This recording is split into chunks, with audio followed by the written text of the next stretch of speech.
Hello, Brendan back for another guitar lesson. We're going to do Inisheer today. This one is a traditional tune. When I say traditional, it was actually composed by somebody in the not too distant past who's, I think, still alive perhaps. I'm sure they're quite old now. And it's a nice tune. There's another version of this, me playing this tune for real, on the other part of this YouTube channel, so I've done them in tandem again. So I'll give you a wee guitar lesson on how to play the chords along with this. I've got a dirty trick because I like this played on this, the tune played on this whistle, on this this whistle here, which is a low F whistle. Okay, it goes like that. I'm playing it on that rather than the squeaky wee high D one, which means that when I'm playing along with that, if you're going to play along with the other track, you're going to have to use a capo, I'm afraid. A capo like this, or whatever capo you might have. I recommend getting a capo anyway, because it's nice to have variety, and it's also useful if you have to play in the key of F, or it's actually B flat, key of B flat, to play this tune along with me on the other whistle, from the one that's usually played. If you're ever playing in a session, it would be played in G. The chords are the same, it's just a different pitch because they're usually played on D whistles or flutes or fiddles, you know, which tend to play in those keys when they're playing traditional music. Anyway, so this piece is in 3, so the strumming pattern will be something like this.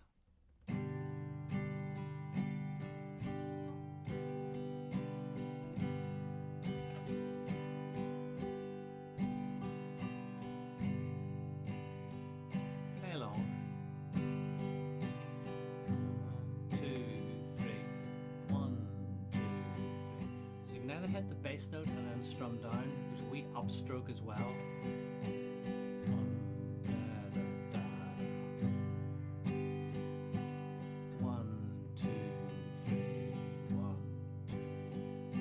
So it's like that sort of rhythm rather than a strict waltz rhythm, which is like which is for dancing waltzes. Inisheer isn't a dance piece, it's more like a sort of, I don't know what you describe it as. I think of it more as an instrumental piece that's designed not for dancing but for listening to. Oh, anyway, so as usual, there are little points in the tune where you need to practice them first, just to get an idea of just how to be able to execute them. So the only tricky bit in this is what I'd call cadence, which is at the end of lines, basically lines of melody. So this one is a C C D G one. It goes like this.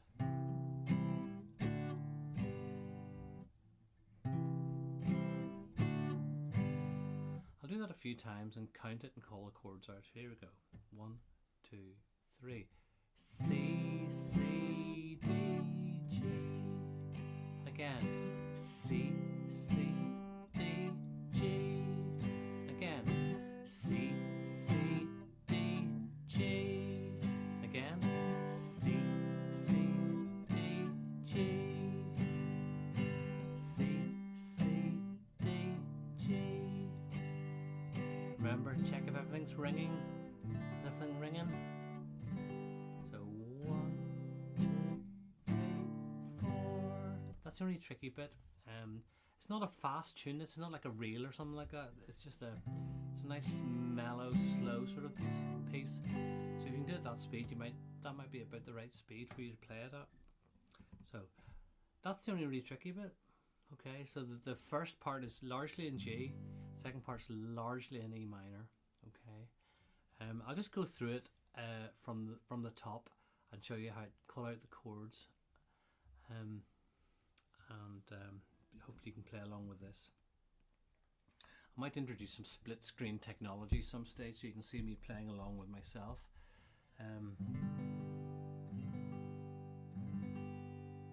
Maybe not this time because I've doing this one in the open tuning, so I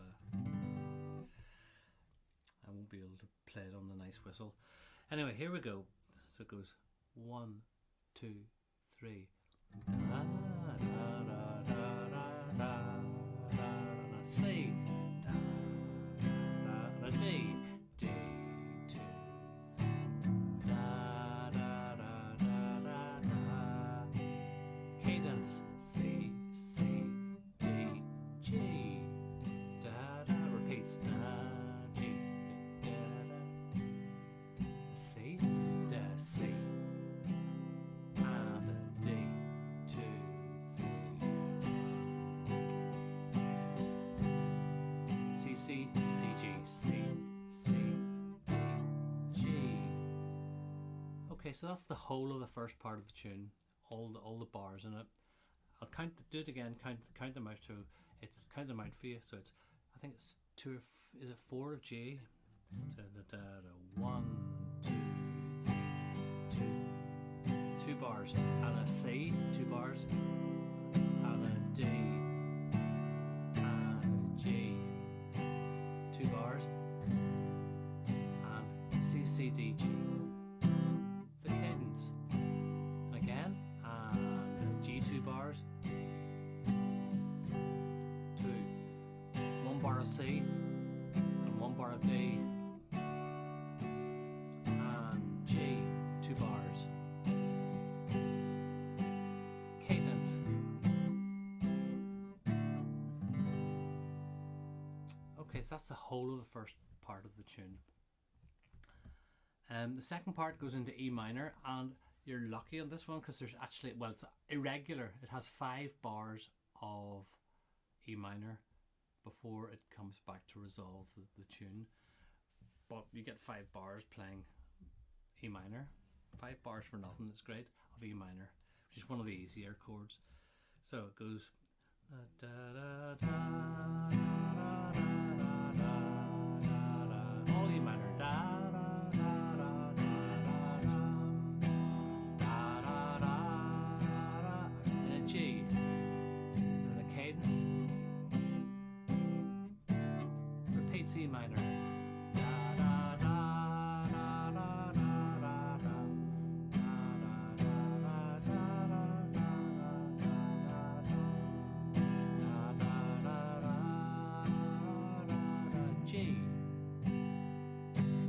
C, C, D, G. That's the whole tune. It maybe repeats each part twice, and then the whole thing is played 3 times. Generally, that's the way it'll be in when people are playing together in a session. It's usually 3 times through. So sometimes more, sometimes less, depending on the type of music you're playing. Along with this, there's another tune called The Eagle's Whistle. And the chords are vaguely similar. They're all the same chords, and it's the first part's in G and the second part goes into E minor.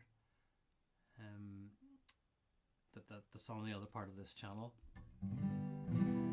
but I'm not going to go over that now. The rhythm changes slightly. You're on your own. Just have a go, see what chords fit. You have to develop your ears as part of learning music, because without hearing where the music's going, you're not going to develop your musical skills. So you have to listen and try and work out. You've got to, you've a limited number of choices in this tune, particularly since I've told you what all the chords are. Also, people do tend to play different chords. They'll throw a sneaky E minor in somewhere, but this works for me. This is what I would play if I was playing along with somebody playing it. I might vary it each time because I can, but those chords actually work for this tune. So that's Inisheer. See you soon. Thank you.